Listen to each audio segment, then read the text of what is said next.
Yo, what's going on YouTube, and welcome back to another video. So I took a little bit of time today to actually POB and kind of look into the Amazon ascendancy a little bit more. Even though we don't have the patch notes yet, there's a lot we can extrapolate here from what we know and use that information to kind of plug things in and figure out kind of an estimate of where our damage could be at if the skill doesn't get completely nerfed, completely gutted. So for an example here, I have a POV here that has reached a 15.5 million. As you can see, way more than 500,000, which is what they kind of want us to be, reaching. So a lot more damage. And in fact, this is quite astonishing because I intentionally avoided some of the items which I'm assuming are going to get heavily nerfed. I am not using Ingenuity Belt in this build, and I'm also not using the Hand of Wisdom in action. I intentionally avoided those. And comparing this to my previous build from last league, which was the Gas Arrow Invoker, which had both of those, Ingenuity and Hand of Wisdom in action, and had much better, more endgame focused gear. This was my character after pretty much being done with the entire season, having pretty close to perfected my gear. And I was sitting at around 23 million effective boss DPS. So going and seeing here that the Amazon, without those two insane uniques, is getting close to 16 million is actually quite amazing. And I think that there's no way in hell they're going to keep us under at least millions of DPS. There's no way we're going to be sitting at 500k. So how did I figure out the math on this, and what skill am I using, and kind of why am I using that? Well, the first thing we're going to look at here is, of course, the ascendancy. And the first point that you're going to be going for here is the gain additional critical hit chance equal to 25% of excess chance to hit with attacks. This is where you're going to be getting that extra base crit, which is going to allow you on a bow build, which normally has very low base crit, to reach closer to 100% crit chance. And then if you're using stuff like Eye of Winter, to be able to hit that 100% crit chance against bosses to increase our damage by a whole lot. And the calculation here is actually pretty simple. There is this graph here which basically shows the amount of accuracy rating you need to have to reach certain breakpoints. So at about 12,000 accuracy, you hit 140 chance to hit. And then 25% of that extra 40 is then converted into crit. So effectively, you need around 12,000 accuracy to get 10% additional base crit. And that is what I have put in here in our configuration. I have plus 10 to crit chance. And that is because my main skill here, actually I'm a little over, I have 13.5k accuracy rating. So I'm going to be at that 140, a little more than that chance to hit. So the crit is totally viable to get. It's actually quite easy to get, and I'll show you how we achieve that. And then I'm also considering the open weakness, which is this other ascendancy. This one that gives you 50% more damage against enemies with an open weakness. Because a lot of the encounters that are advertised in this new patch are single target focused, I felt like this would be pretty good. It's roughly around 20% more damage because it seems like the open weakness is around 40% of the HP bar of these rare and unique enemies. So at least for 40% of their life, you're going to have that damage uptime. So it equates to around, I don't know, somewhere between 15 and 25% more damage depending on the open weakness size on the health bar. But we'll just have to see about that. But I put in a pretty, reasonable estimate here of about 20% more damage, which I think is fair. So 10% crit chance and 20% more damage. These are the two ascendancies that I'm definitely looking out for. And then beyond that, of course, we have the one that converts portion of the accuracy rating on your main weapon into flat physical damage. That's another really good one to look out for, and I've also calculated that into the build, so I'm taking that one as well. And so far, I mean, all of these are damage, damage-based ascendancy points.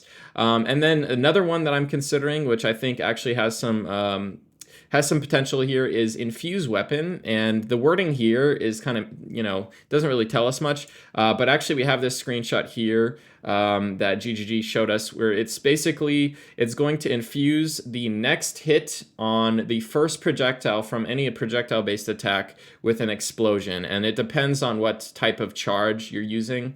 In which type of infusion you're going to get. So for power charge, I think it's cold, yeah.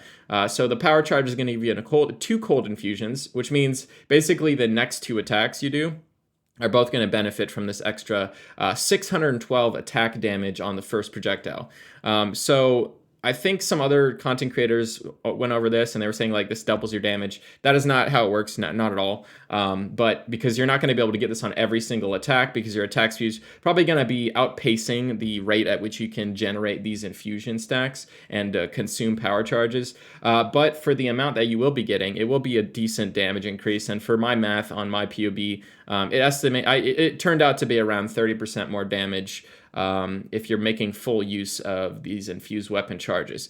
So how is that all going to work? Now we're going to go over the PvP, and I'll kind of go through it. So starting off with the skills here, I decided to go with something that has good clear as well as good AoE, or good AoE for, good AoE for, clear, and as well as good single target damage. So the problem with stuff like Lightning Arrow is it cannot shotgun, it can chain and whatnot, but without stuff like Lightning Rod, which I'm assuming is also probably going to be getting nerfed in the upcoming patch, this single target is kind of weak on Lightning Arrow. You really have to abuse the, Lightning Rod interaction there to get that single target. So I wanted a skill that I know has a really good single target potential and scaling, and Gas Arrow just happens to be that because it can shotgun, meaning each additional projectile you have will overlap and do additional damage. So with a bow that has, like a dual string bow that has additional projectiles, you're going to be doing 4 times the damage here on the Gas Arrow explosion. So that's a very good skill to be using, and we're using pretty straightforward supports here with Martial Tempo,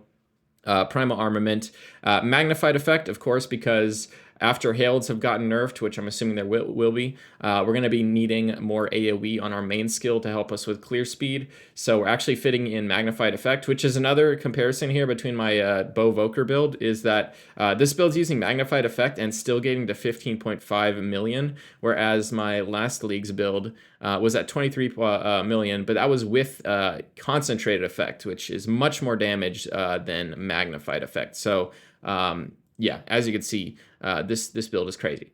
And then Immolate, because we're using an item, which is this helmet here that gives us, we're always igniting enemies in our presence. We're always going to have them ignited, so that's just an extra bit of damage. But the support to really jump out here is actually Bullseye, and the way that this interacts with the ascendancy. So without Bullseye, my accuracy rating on my skill is only 7.9k, which would be giving us a lot less of that base crit that we're trying to get.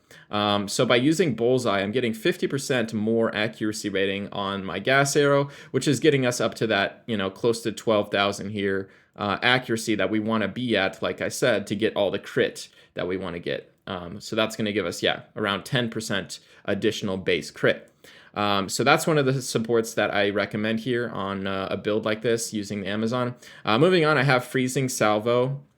This is going to help us to get a bigger shock onto a boss by using Overcharge, as well as hopefully freeze the boss. I've got Deep Freeze and Glaciation here to freeze the boss, and that will play into one of this one of the passives on our skill tree here, which allows us to ignore non-negative elemental resistances against frozen enemies. So basically, we do not really need penetration in this build because we're going to be freezing things constantly, and then against bosses, we're going to salvo them, which will freeze them, and then we're just going to be able to kill them hopefully within a few seconds while they're frozen because we're doing so much damage. So we're not going to really need to even worry about building any penetration in this build. Also, Thin Ice here, 50% increased damage against with hits against frozen enemies is pretty nice as well. So I decided as Freezing Salvo is a good skill here to use as kind of like a supplementary skill to Gas Arrow for when we are fighting bosses or tanky rares to get that quick freeze and a bigger shock. And I have Cold Penetration, of course, because if we're using this initially to hit the enemy, we don't have any penetration yet, so we want to have some penetration on this. Eye of Winter. Eye of Winter's there to give us additional crit. I could show if I turn this off, our crit actually drops down to 87%. So this is allowing us to get up to a full 100%. Even if this gets nerfed, it'll still probably get us to 100 if they nerf it by like half. So I'm accounting for that. So it's still going to be good. Even if it gets nerfed by half, it'll still get us to that 100% crit chance. And we're using Deceleration, Scattershot, and Unleash just to get the easier application of those critical weakness stacks onto a boss. Now, Voltaic Mark, I've built in some lightning damage in this build because shock is such a huge damage increase. So, of course, we're going to use Voltaic Mark to get a bigger shock, and that's going to give us more damage. Wind Dancer, of course, good defensive aura here. They did say they're going to rework Evasion to some degree, but I still think this is going to be one of the better auras out there. And we have this with Super Critical because the Wind Dancer actually has a really high chance to crit, so when it triggers the Gale Force, it's probably going to one-shot stuff, which is nice since we're a crit build. And Blime and Maim as well are pretty nice for weakening enemies that do come in contact with us. Ghost Dance, we do have a bit of energy shield here, and we have a decent amount of evasion, so basically every single Ghost Dance stack that gets consumed by getting hit will basically recover our entire energy shield, so basically mitigating 350 damage each time. So that's pretty nice, as well as we're fitting in Precision here, which is giving us, again, more accuracy rating to help with that crit and whatnot. Cannibalism, this is an option if we're going for more of a life-focused build to give us more recovery, since I'm assuming Grim Feast is going to be getting nerfed, so like those CI builds that were abusing Grim Feast to get like 8k energy shield are probably not going to be as prominent, so Cannibalism here for a life-based build is always good. And then fast forward just to get Ghost Dance up more often. Herald of Ice, of course, we only have one Herald now. I couldn't quite fit Herald of Thunder. Maybe there's a way if you got some extra spirit to fit it as well, but we only have 9 slots here to use anyway, and I felt like Herald of Ice, since we're mainly a cold damage build, is the main one to go for. And we're using Ice Bite to do, of course, to give us that 35% extra cold damage buff. Innervate to give us 35% extra lightning damage buff.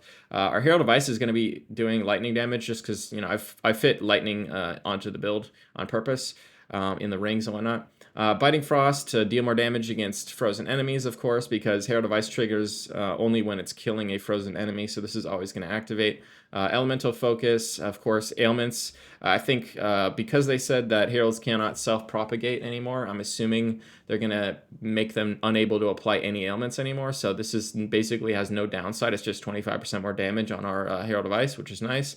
And then Ambush, because we're a crit build, this will allow our Herald of Ice to always crit enemies on full life.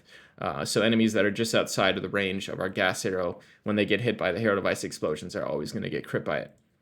Now, Combat Frenzy, this is how we're going to generate power charges to be able to make use of the infused weapon, because this only gives you these cold infusion stacks when you consume a power charge. So we need a way to generate power charges, and we can do that with Combat Frenzy. It's going to generate frenzy charges when we freeze enemies, but here with Resonance, instead of frenzy charges, it'll now grant us power charges, which we are trying to get. And then with those power charges, we can get a lot of really nice things, but let me continue here. So Profusion is the best support to use here to have a 50% chance to grant an additional charge. We're trying to build up as many of those as possible because we're going to be consuming them. And we're going to be consuming them with 2 things. Charge Infusion, which is just every 5 seconds is going to consume one of those power charges. This will basically be the enabler, or what this will start the chain of our infused weapon. So after we gain a power charge from freezing an enemy, then we'll consume it with Charge Infusion, which will then give us those first 2 cold infusion stacks onto our main skill. And then from then on, we're going to be using actually the infused weapon itself, which will use a support called Potential, which will consume a power charge if it can. So as long as we have power charges, this will basically continue the loop of generating the infused weapon charges by continually, consuming them and generating new ones. So as long as we're freezing enough enemies, we're going to be generating pretty much infinite power charges, and we'll be consuming infinite power charges here with Potential. So we'll have pretty much a loop of gaining these infused stacks. Now, the damage here on this, it says 612 attack damage, and it only applies to the first projectile. So every time we attack, we're going to get an extra little boost of a 612% explosion. Now, based on the attack speed and based on how quickly we can gain charges from Combat Frenzy is only around every 1.5 seconds. We're going to be gaining a new power charge, but we do have a chance of gaining an additional one, so sometimes we'll get more than one. But either way, I've done the math on this, and Gas Arrow has about a 300% base damage. So I've added a second gas arrow here to kind of simulate what that infused weapon damage would be. So it'd be about equal to what 2 gas arrows would do, because each of those is 300% of base. So with 2 of them, that's roughly 600%, which is equal to what infused weapon does.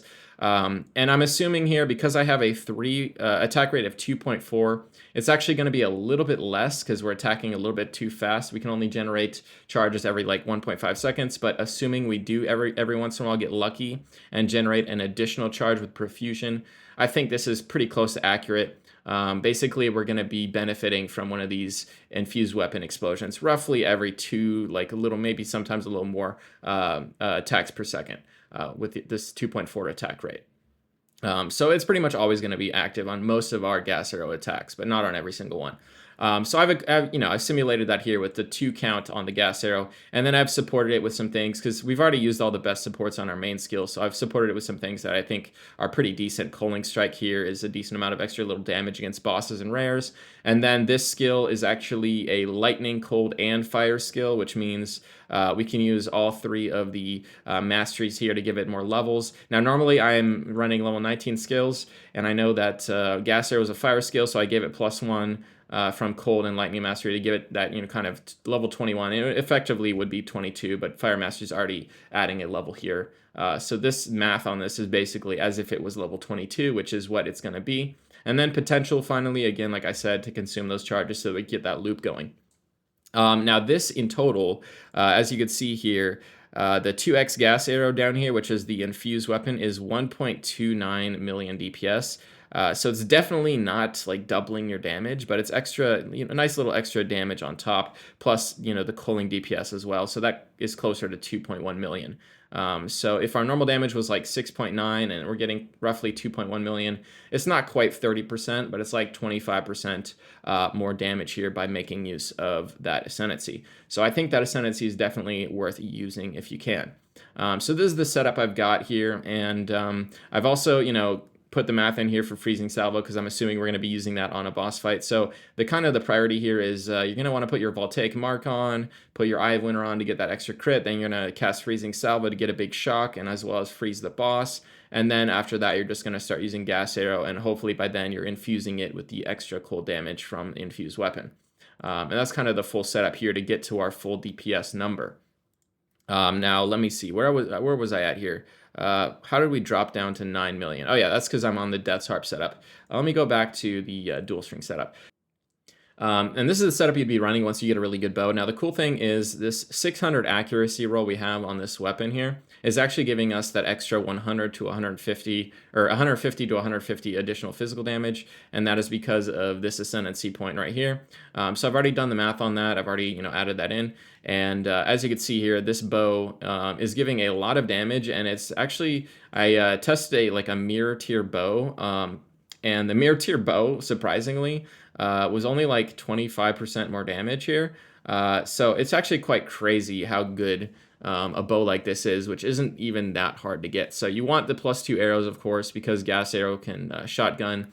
You want maybe some attack speed or crit rate. And then we have crit damage, wed, 90% elemental damage with attacks, the big accuracy roll, and out of the different damage rolls, the best one actually was fire, because we're converting fire into cold here with the blue flame bracers.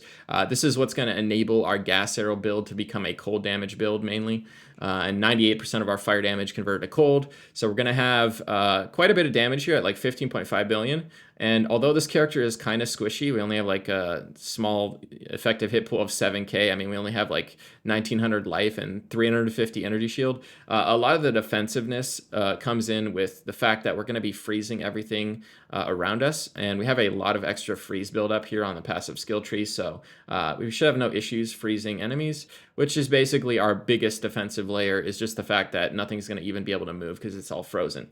Now moving on, let's look at the quiver here. So this is kind of the quiver you're going to want to go for a build like this, because we're scaling quiver effect. And so we want like percent accuracy plus flat accuracy on the quiver. And then we want, of course, crit damage, maybe some attack speed. I've also got the flat lightning and flat fire here because we want to get enough lightning damage to be able to shock. And fire, of course, was the best of the different damage types because it's being converted. I guess you could also go for physical damage. That's fine, I guess, but either one. Radiant Grief, this is the way that we're automatically igniting nearby enemies, so we can trigger our gas arrow. You actually technically don't need this. If you have enough fire damage, the arrow itself from gas arrow can ignite enemies, but this just makes it a lot more comfortable. So maybe if you have enough damage and you have enough ignite chance, you could drop this for, like, I don't know, like an evasion-based helmet or even an energy shield helmet, and then use this point here, subterfuge mask, to get more evasion. That's maybe an option, but I felt like this was just an easy way. Plus we need the 30 spirit, and it's hard to get the spirit corruption onto a rare helmet, so I went with this helmet. So this one with 30 spirit on it shouldn't be that expensive. It's not really that popular. Only build that even uses this helmet is gas arrow. Moving on, we have a pretty decent evasion body armor here. I felt like the ascendancy node here on the Huntress, which is the Stalking Panther, in practice wasn't actually that good because we're using a unique helmet, a unique pair of gloves, neither of which have very good evasion rating. And then, of course, one of the best passives on the entire tree that gives a ton of evasion is doubling the evasion on your body armor.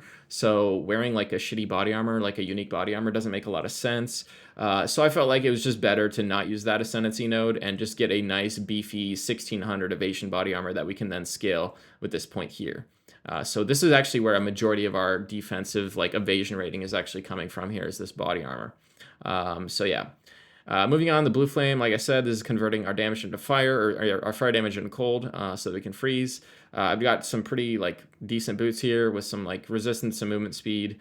I've opted to put pretty much rarity on all of the rune sockets. I think I'm at like 100, yeah, 100 something, 164 rarity here with this setup. And I'll be linking the POB in the description if you guys are interested in looking at it. The gear is pretty good, like it's pretty endgame gear, but it's not like impossible to get. And then, of course, we have a ring here that gives us our mana per enemy killed, so we can sustain our mana while mapping. Another good, source of our lightning damage, as well as some more accuracy rating to help us out. The Sekima's Resolve Ring, I've always been a big advocate of this ring. I think it's really powerful, giving us that 60 lightning res from removing those area penalties, as well as some attributes and rarity. And then being able to corrupt it with crit damage is really nice since we're a crit build. And then finally, I guess you could get like flat percent damage as well, is also good, or crit damage, either one. And then because it's giving us that extra jewel socket, that's going to be actually a lot of extra damage because we are such a quiver effect focused setup. So I've done the math here. Instead of because the ring actually in PvP doesn't give you an extra jewel socket, I basically took one of my jewels and doubled it. So normally the jewels are giving us, we're going through these 3 mod jewels, which are crit damage, attack damage, and quiver effect. These aren't perfectly rolled, but they're pretty damn good. So this is kind of what you're going for all your jewel sockets. And then to do the math for the Sekima's jewel that we're going to be getting, I basically just doubled one of them. Now these are only 3 mod jewels. You can eventually get 4 and 5 mod jewels with corruptions and stuff. But this is kind of what you can hope to get on like a more of a budget, and not like spend hundreds of divines on your jewels. Moving on, the belt is pretty straightforward. Again, we're not running ingenuity. This is just triple res life. Pretty nice. And then we have basic life flask and the melting maelstrom to help with the mana costs. The controlled metamorphosis here is helping to save a lot of skill points. We're getting a decent amount of good points here. We're getting the falcon technique, escape velocity, maiming strike, and bestial skin all within this radius, saving a lot of points. So I felt like that was pretty good to use. And then as far as the skill tree is concerned, we're using the weapon set points. We have basically a mark setup so that when we weapon swap and we apply our mark, we're going to get a bunch of extra mark effect, and that's where all these green points are going. And then the red points here are just like our main damage points on our main weapon. So that's kind of how I have it set up. The tree is pretty straightforward. I mean, we're just trying to go for all the really obvious damage increases. One of the main ones that's kind of synergizes with the Amazon, of course, is this giving us extra attack speed per dexterity. And as you can see here, with how much dexterity we have, this is like 19% more DPS here with this 1 point. Kind of crazy. So that's really, really good. And then I did try to get some defensive stuff like Spectral Ward. One really important thing here is actually the additional crit damage we get from having power charges by making use of that infused weapon setup. We actually get a ton. We get 60% increased critical damage if we've consumed a power charge recently, which we always will be doing. And then I also decided to get 2 extra power charges so that we can build up that pool a little bit higher, so that when we're consuming them, we're not going to run out of them as fast. So yeah, there's that. These 2 points, like I said, really important. Ignoring resistances. This basically means we don't have to build any pen when enemies are frozen, and then of course dealing more damage when they are frozen. And then I've tried to get as many jewel sockets as humanly possible because of how powerful jewels are in a quiver effect focused build. So I've got like 1, 2, 3, 4, 5, 6, 7 jewel sockets, plus the Sekimas, which I guess makes it 8. So that's a lot. And then, yeah, that's pretty straightforward. I mean, you guys can look over the tree some more. If you wanted some more penetration before freezing enemies, you could opt for this Snowpiercer here. It's another 4 points. You'd have to drop something else, of course, but that's maybe an option. But yeah, this is kind of a showcase here of what you can get with a dual string.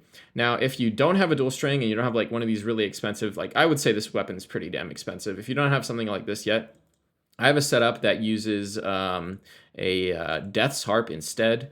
Now, the Death's Harp's interesting because it doesn't have accuracy on it, so we're going to have to put the accuracy runes on there to get that extra 50 to 50 physical damage from the ascendancy, but that still ends up being better than using the crit damage runes because this weapon inherently has really low base damage, so you actually need that extra base damage.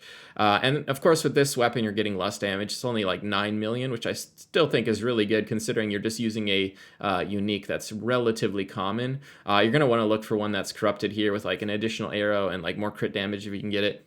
So this one has 80 crit damage and 4 arrows. That's going to be the most damage possible. And yeah, this is like 5-6 million damage less than the like really good dual string. But this is kind of what you can get with this unique bow.